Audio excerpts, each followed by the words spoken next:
Hey everyone, and welcome to this explainer. Today we're diving into a massive, era-based epic, the story of the United States. We are going to distill over 4 centuries of complex, absolutely fascinating history into one streamlined journey. So grab a seat and focus in, because we have a ton of ground to cover. All right, here is our roadmap for today. We'll be hitting discovery and early colonies, the road to revolution, forging a new nation, manifest destiny and expansion, the American Civil War, and wrapping up with Reconstruction and the frontier. Let's get right into it. Section 1. Discovery and Early Colonies. Long before European ships ever dropped anchor, this continent was already home to thriving Native American societies. But once Columbus arrived in 1492, a fierce race just kicked off. And it was rough. Early English attempts, like Roanoke in 1587, completely failed. It really wasn't until Jamestown in 1607 that they secured a permanent foothold, followed by the Puritans signing the Mayflower Compact in 1620. And survival out on this new frontier? Absolutely never guaranteed. When relief ships finally made it back to the Roanoke colony, the entire settlement had just vanished. The only clues left behind were the letters CRO and the word Croatoan, literally carved into the wood. It's a chilling reminder of just how perilous those early days actually were. Moving on to Section 2, the road to revolution. Fast forward to 1750, and the colonies are this booming economic engine. But Great Britain had just fought the ridiculously costly 7 Years' War, and they needed cash. So it begs the question, how does a dispute over a few taxes snowball into a literal global revolution? Well, it wasn't really just about the money. It became this fundamental crisis over constitutional rights and who actually gets a say. It was essentially a domino effect of British actions and fierce colonial reactions. In 1765, the Stamp Act taxes paper. Then, the 1767 Townshend Acts hit everyday goods. By 1770, tensions absolutely boil over into the Boston Massacre, leaving 5 colonists dead. And then, in 1773, infuriated colonists dump thousands of pounds of East India Company tea straight into Boston Harbor. And this is the moment a localized tax rebellion basically mutated into a world-changing philosophy. On July 4, 1776, they formally separated from the crown. They weren't just complaining about tea prices anymore. They were declaring to the whole world that self-governance and unalienable human rights are, self-evident. Section 3. Forging a new nation. Now, declaring independence is easy on paper, but actually winning it is a whole different ballgame. The Continental Army was wildly undersupplied. They had to rely on daring tactical strikes, like Washington's crazy Christmas crossing of the Delaware. Then you get the massive British surrender at Saratoga, which was a total game-changer because it secured a vital alliance with France. That French naval power is exactly what forced the final British surrender at Yorktown in 1781. But winning the war was only half the battle.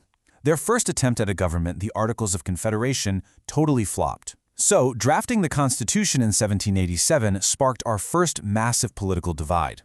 On one side, the Federalists are pushing for a powerful central government. On the flip side, anti-Federalists are terrified of federal overreach and are fighting for strong state governments. It was an incredibly fragile balancing act.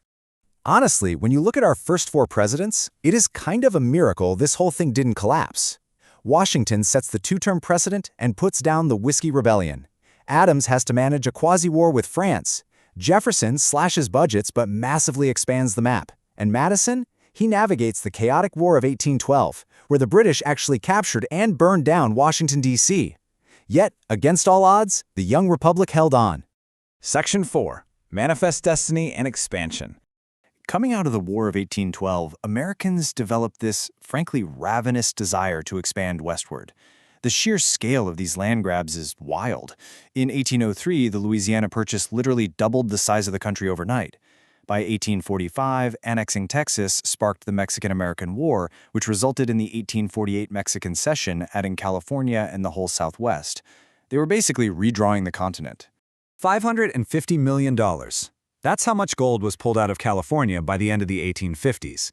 To put that in perspective, that's roughly $187 billion today. No wonder it triggered a massive population boom. People were risking everything, crossing perilous terrain just for a shot at that kind of unbelievable wealth. But we absolutely have to acknowledge the devastating human cost of all this relentless expansion. Policies like the 1830 Indian Removal Act forcibly displaced over 60,000 Native Americans. This led straight to the tragedy of the Trail of Tears, where roughly 15,000 people perished, systematically ending Native American sovereignty over their ancestral lands to clear the way for Western growth. Section 5. The American Civil War.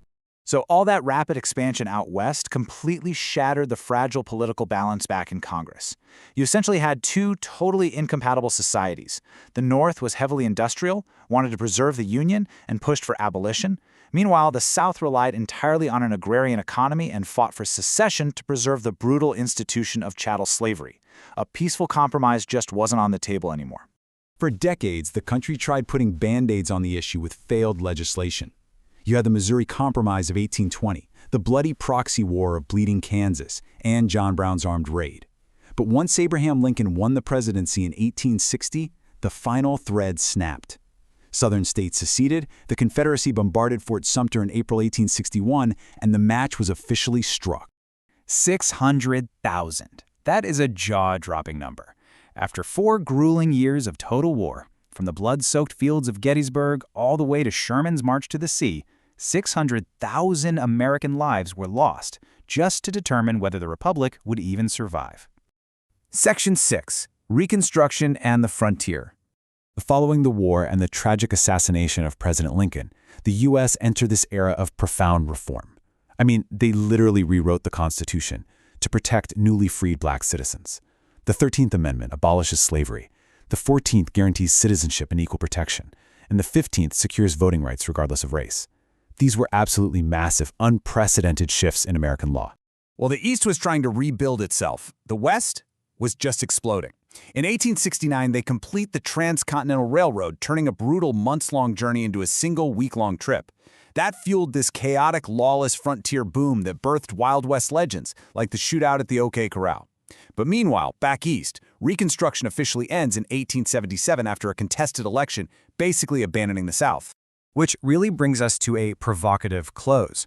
As the Gilded Age dawned and that oppressive Jim Crow era took hold, a vital question remained. Would this reunited nation ever actually fulfill its founding promise of equality for all? It leaves us with this heavy thought. A nation that survived a brutal civil war and conquered an entire continent still had to grapple with the deeply unresolved contradictions of its own freedom. Thanks so much for hanging out with me for this explainer. I really hope it helped unpack the epic, complex story of the United States.